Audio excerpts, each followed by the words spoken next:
We do need to define further where all those efficiencies will come from. We want to continue to allow iwi and Māori business people to diversify. It's not to say there may not be further tinkering. The government will have something to sell in the election campaign, whereas the opposition will just be sounding negative unless they come up with something really spectacular.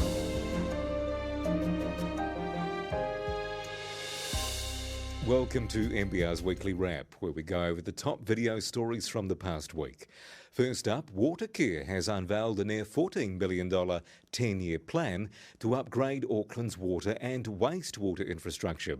As Brent Melville explains, that will lead to higher costs for Aucklanders and increased charges for developers. So, thank you very much. Angela, maybe just run me through what the plan is and why the shift, why the change, and how that's actually going to work.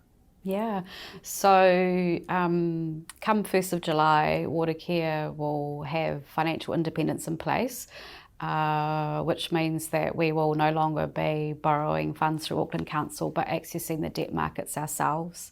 What that means for Auckland is we're able to invest the $13.8 billion that we always knew was necessary for Auckland's infrastructure, but do that in a way that's affordable for Aucklanders. So it's really about giving us the opportunity to spread that borrowings over the generations of people that will use the assets that we have, and making sure that it's still affordable for Auckland's as we go through that period of change. Okay, and which areas of the debt market are you looking at? How is that going to evolve over time? Yeah, so initially this has all come about quite quickly. So we're tapping into the local debt market to start with, so local banks.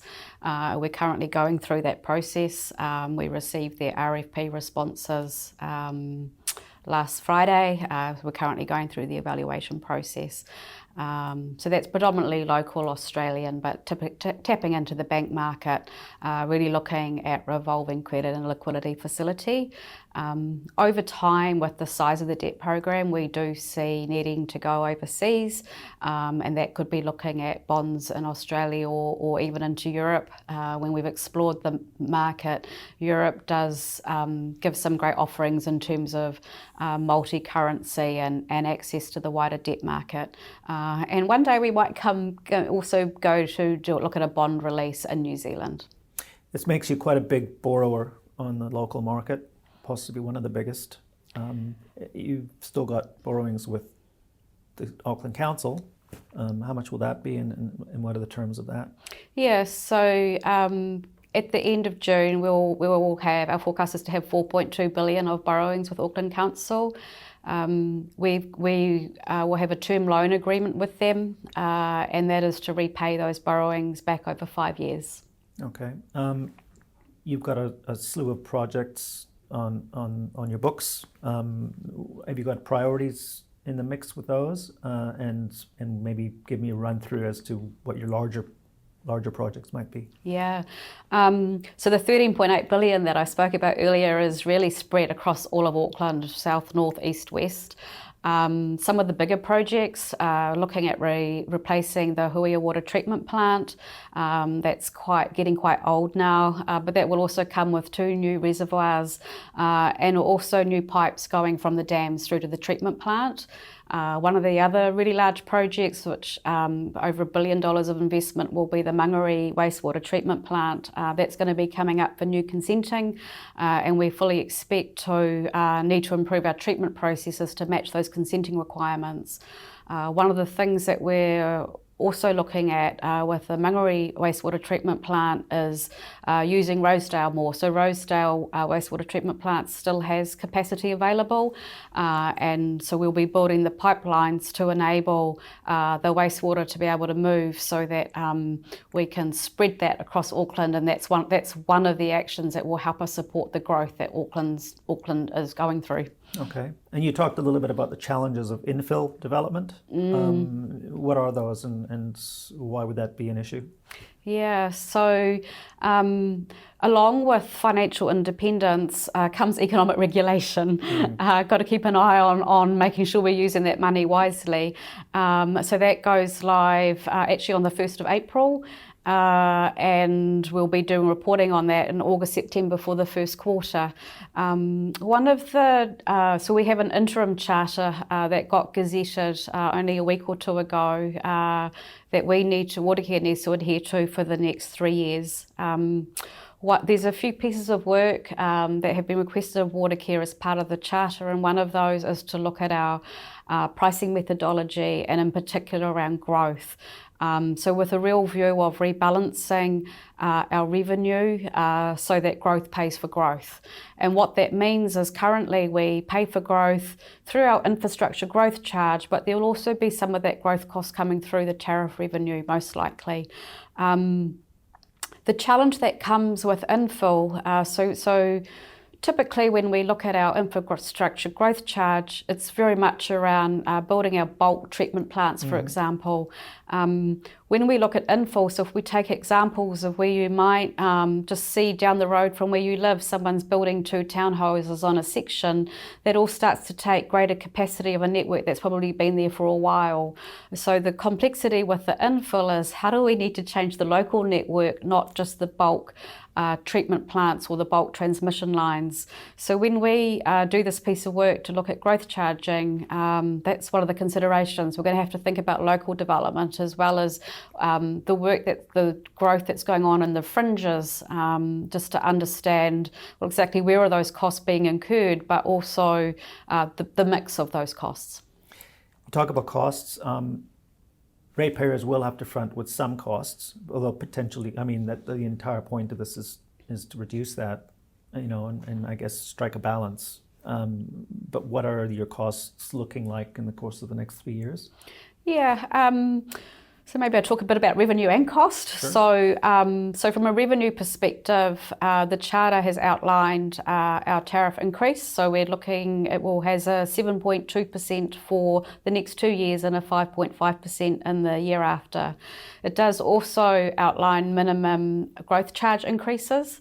From a cost perspective, we're very focused on efficiency, and we have overlaid a 4% efficiency target into our plan. So that's with a view of saving around 100 million over 10 years. And we've already started that plan, so we've been delivering efficiency over the last 2 or 3 years. We do need to define further where all those efficiencies will come from. Some of our largest costs is in our maintenance. So, for example, at the moment, we're working on demand or pressure management, and we're seeing some really good early signs of where we're dynamically managing pressure. It's actually lowering breakage in the network. So that is actually another piece of work that is part of the charter to actually fully outline our efficiency program. Labour's first Māori economy spokesperson is set to champion the growth of the Māori economy, push for progressive policies and support sustainable business practices. The Old Māori editor Mike McRoberts with this. Kia ora, Kushla. Thank you for joining us. I want to talk to you about your new role as Māori economy spokesperson for Labour. What does that entail, and what significance should we put on this from Labour? Oh, first of all, I'm really excited about this role, and I think it demonstrates Labour's commitment not only to the overall economy, but acknowledging the significant contribution that the Māori economy makes to Aotearoa. We saw recently, didn't we, with the Prime Minister's investment infrastructure summit, that iwi Māori were invited in to present. I think the only presenters who weren't government ministers. Does that show that there is some recognition coming for the Māori economy?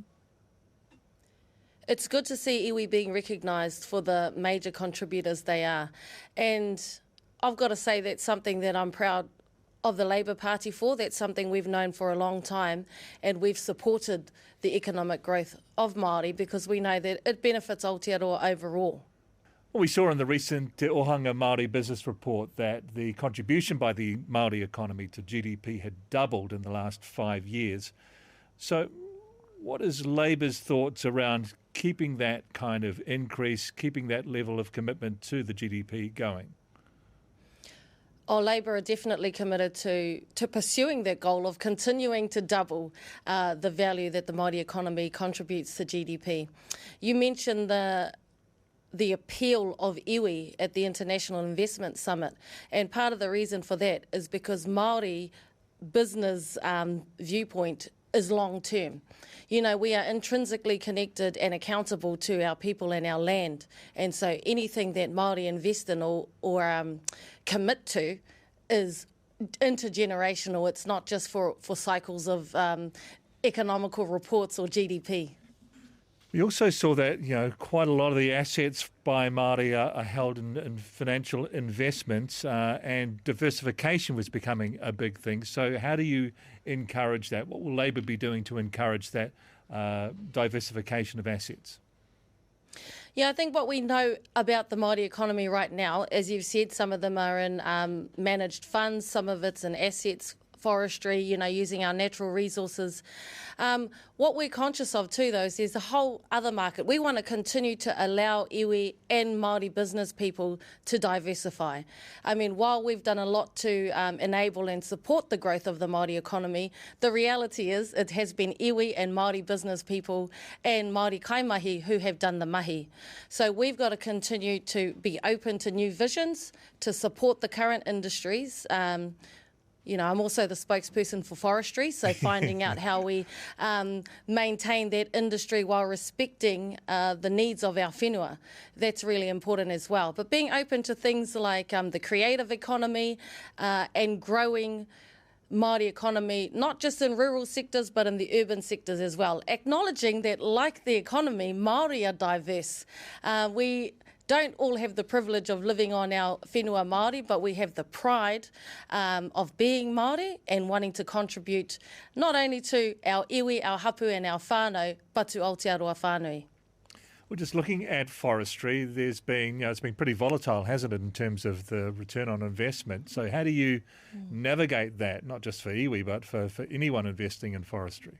I think one of the benefits of having come in, having had a previous Labour Party who worked on things like industry transformation plans, there's a lot of the answers are already there. So in terms of forestry, after the inquiry, we know that we can't just go planting everywhere now. We have to put the right tree in the right place. So what we're going to be dealing with is an industry that we still need to maintain and grow with less land that we can do that on. So some of the solutions that we're already in place are things like domestic processing, and I'm still connecting with stakeholders to see how we can, for want of a better word, use more of the tree. Sending away a whole unmilled log and then buying it back as product just doesn't make sense. I'm sure we can do better here in Aotearoa. Something else I know you'd be familiar with when we saw, you know, the effects of Cyclone Gabrielle a couple of years ago, and I guess the need to be looking at our land management policies and what we're doing. So is that a big part of where you're heading in terms of your policy?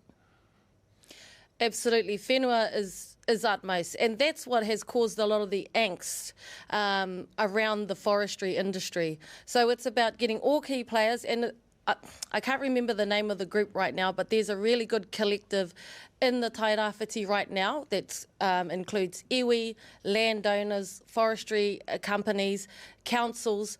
That's what we need to do, is to get all the key players at the table, because everyone agrees that, number one, whenua is utmost. We've got to look after our people. We have to keep them working and industry thriving. And, of course, we want to grow the economy. Well, the TDB advisory asset value report came out for 10 iwi around the country this week. Ngāti Porou is one of them. And it's shown a steady, although small, increase in the value of assets.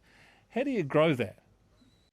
I think number one is, like you've sort of alluded to, providing policies that support them to grow their visions. So a lot of people underestimate initiatives like progressive procurement.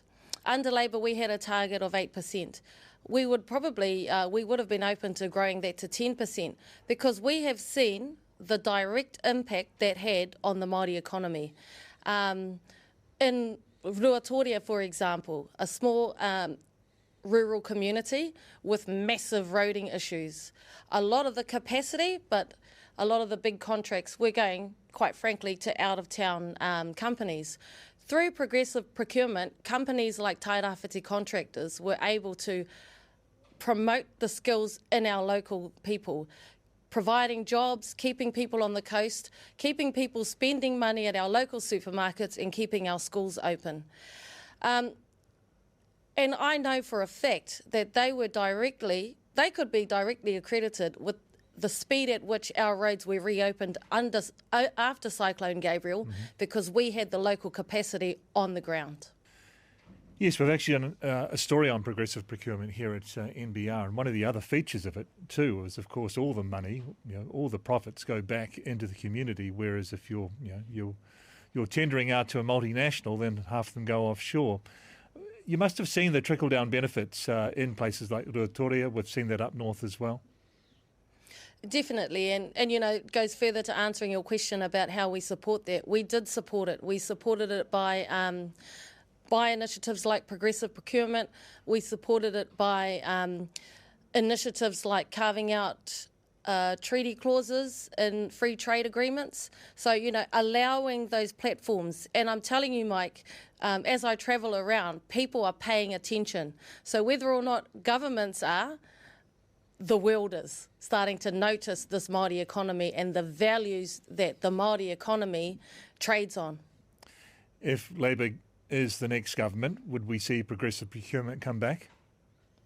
Well, we know Labour knows that progressive procurement works, and that's definitely something, as the Māori economic spokesperson, that I would be advocating. Well, considering the importance of Māori entrepreneurship, up significantly again, but still lagging behind the national averages, what targeted strategies do you think you'll pursue to try and accelerate Māori entrepreneurship? I mean, being your own boss, tino ranga teratanga. And being your own boss is something that naturally appeals to us as Māori, I believe. And having been a small business owner myself, one of the things I think we need to ramp up is the business support. Often we're good at what we do, we are the product, or we're good at creating the products. Sometimes not all Māori business, not all business people, period, are good at the tax, are good at the business planning, the auditing reports, etc. So I think and it does exist, but we just have to also promote business as a real opportunity for people. I've just spoke to a group of intermediate school students, and when you get to talk to people, you get to actually see that as a pathway for you. So we need to change the narrative as well. Communication, as you know, Mike, is such a powerful tool in making change. So it's not just about having the nous or having the ability, it's having that belief and the awareness of what you have to offer, how that contributes to the bigger picture. I've heard you speak before, and you talked about being accountable to the village. I mean, how do you bring that perspective to this role? Well, it's like I said, Māori business people go into it long term. Our decision-making framework is intrinsically connected to our land and our people. So if you make a decision, you have to be able to be willing to show your face when you go home and carry that decision. And that doesn't necessarily mean that it's even a popular decision cannot be the right decision, but you will be held accountable in the long term. Well, you've just returned from the first Inter-Parliamentary Union Global Conference of Women Parliamentarians that was held in Mexico. I've seen your karanga, karaweho, but what was it like? Oh, what a privilege to be there and to have the opportunity to speak on behalf of New Zealand Parliament. It was an interesting experience because we were mostly communicating through interpreters. And I was actually asked to talk about the value of incorporating Indigenous in parliaments. naturally, Mike, I had to, just remind people that in fact it has been Indigenous who have been doing the including all these years. Heoi anō. I talked about Māori decision-making frameworks. So it was around equity, inequality and parity. Those were the themes. So I shared an image of my ancestor Henepare standing, it's a carving, standing on her brother Putanga. So I talked about these are the images that a Māori worldview that I was raised with. And it's not about dominance, it's about equality and respect. And then I talked about Māori decision-making frameworks being based on manaaki. Your mana is only empowered and acted by how well you look after people. That's why more and more people are going to want to do business with Māori, because they know that our business decisions are based on not only how we look after the people we're in business with, the manuhiri tangata whenua relationship, but also because whatever we trade, we know has to sustain generations to come. Thanks, Mike. Staying with politics, and our political editor, Brent Edwards, assesses the Coalition Government's plan for the Resource Management Act in this week's Edwards on Politics. The Coalition Government has unveiled more about the legislation which will replace the Resource Management Act. Let's bring in our political editor, Brent Edwards. So, Brent, in a nutshell, what's happening?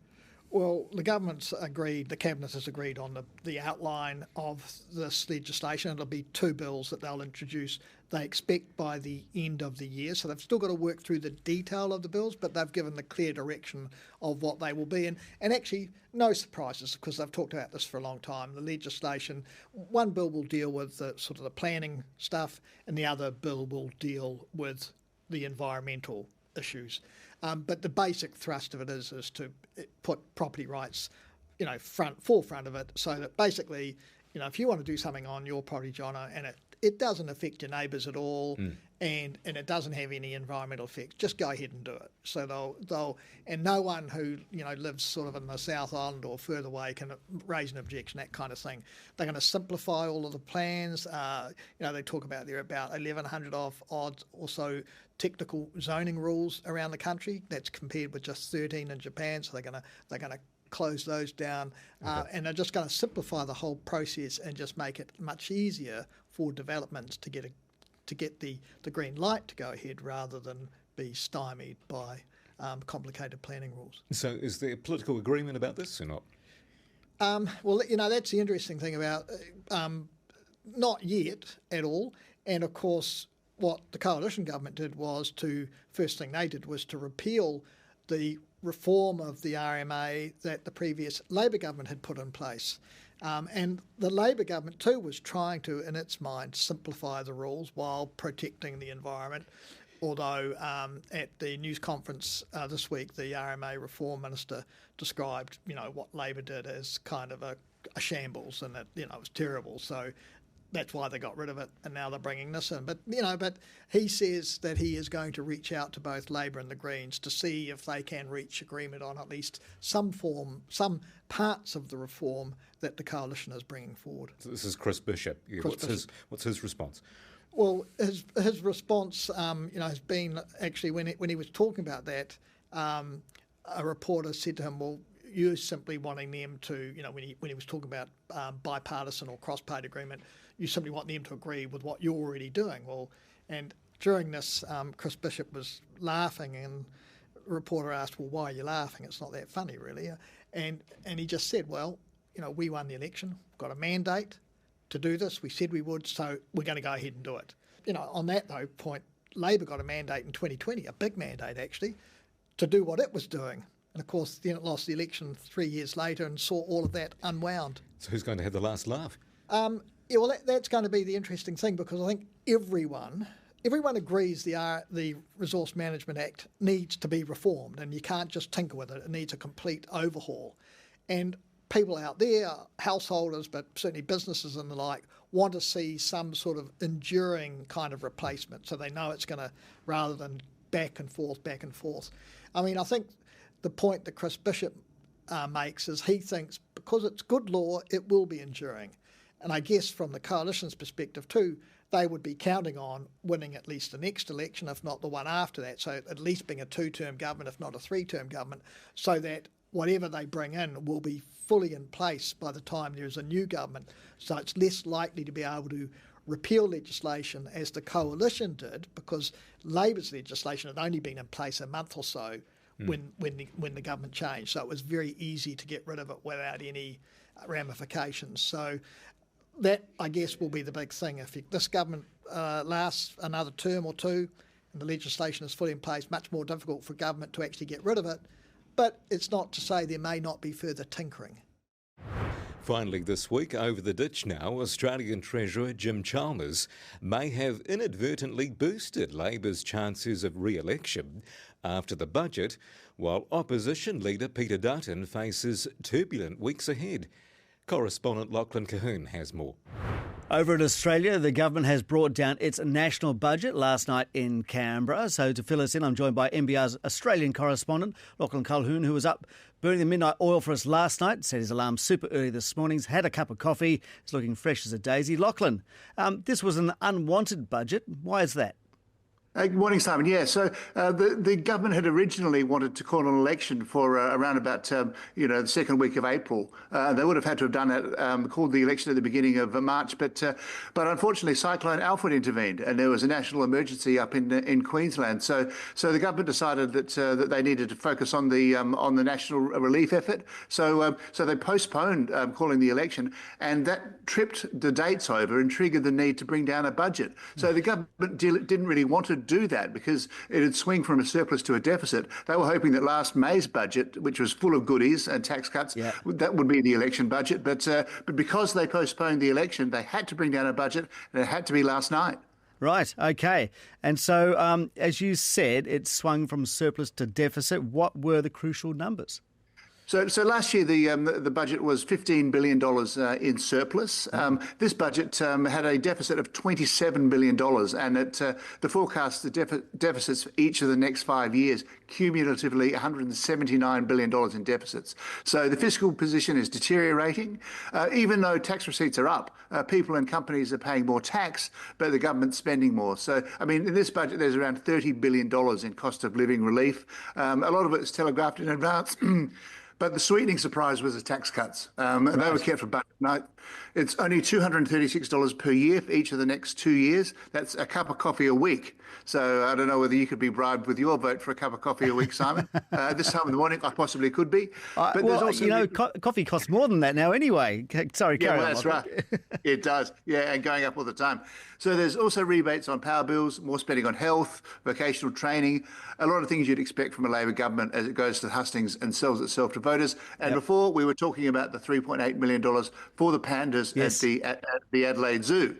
So apparently the pandas are on loan from China. So the $3.8 million in the budget is to keep them there at the Adelaide Zoo for another couple of years. So that's good for the people of Adelaide and probably good for relations with China, which at this time is pretty important. Well, that is considering the uncertainty in the global economy at the moment.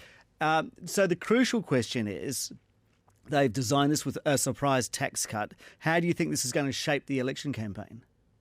Well, ironically, this is the budget they didn't want, but it's bought them time and given them something to sell. Yeah. So, it's very serendipitous. One of those happy accidents for the Labor Party is that they were definitely floundering previously this year, and now they seem to have regained some initiative. And that's reflected in the polls. There was a Roy Morgan poll just a day or two ago. It had the Labor Party on 53% to the coalition, 47% in two-party preferred. That's not reflected in all of the polls, but that's very encouraging and a long way from where it was before, because a couple of months ago, Peter Dutton, the opposition leader, was confidently telling the Australian newspaper that he thought he was going to win the election. So now the government have some good talking points. They've got a cup of coffee a week to bribe people with, or almost a cup of coffee a week. Yeah. It might yet turn the tables on the opposition, because the government will have something to sell in the election campaign, whereas the opposition will just be sounding negative unless they come up with something really spectacular. Right. So it's their chance to do that, but obviously they have labelled, I see, these cuts as a cruel hoax and an election bribe, predictably. But where does it leave them in terms of coming back with something to stick it to Labor, as it were? Yeah, well, just as the cyclone was a bit of a watershed and a circuit breaker for Labor, what's happened is that Peter Dutton had all the momentum going into the cyclone, and then he seems to have lost a lot of momentum. I mean, he's a Queenslander. Instead of lugging sandbags in the relief effort, he attended a fundraiser in Sydney. That got a lot of publicity and didn't go down well. Then he's come up with a couple of strange suggestions. He was suggesting a referendum on dual citizens. This is something that Kiwis will be very sensitive about, extinguishing their citizenship and deporting them if they were criminals. So that's not really something. That's something that Peter Dutton is very passionate about, but it's not something which really keeps Australians up at night. And as a subject for a referendum, it's kind of weird, basically. Right. Also, there's a bit of a Trump backlash happening in Australia. It's not quite what it is in Canada. I mean, Trump has his supporters in Australia, of course, but generally Australians are not big fans. You know, they look at his tariffs and the culture wars. And Dutton's been tarred a bit with the Trump brush. He's been sort of called a Trump light, or I love the term, a Timu Trump. So he's kind of he's kind of struggling with as I think are a lot of centre-right leaders in the Anglosphere, struggling with the identification with the Trump side of politics. So whereas a few weeks ago you'd said Dutton was the favourite to win the election, now I think you would agree, most pundits would agree that the tables could be turning, but of course we don't have the election date yet. People are saying it's going to be on May 17. We've got a long way to go, so it's going to be a long and probably fairly bitter campaign. So are we going to see you over here? No, unfortunately, I won't be there with you, Lachlan, no. But we'll talk about it a lot, I'm sure. All right. Hey, Lachlan Cullen, thank you so much. Cheers, Simon. Thanks again for joining us. Our news team is back from 5 a.m. tomorrow with the latest business news you can use on mbr.co.nz. See you next week.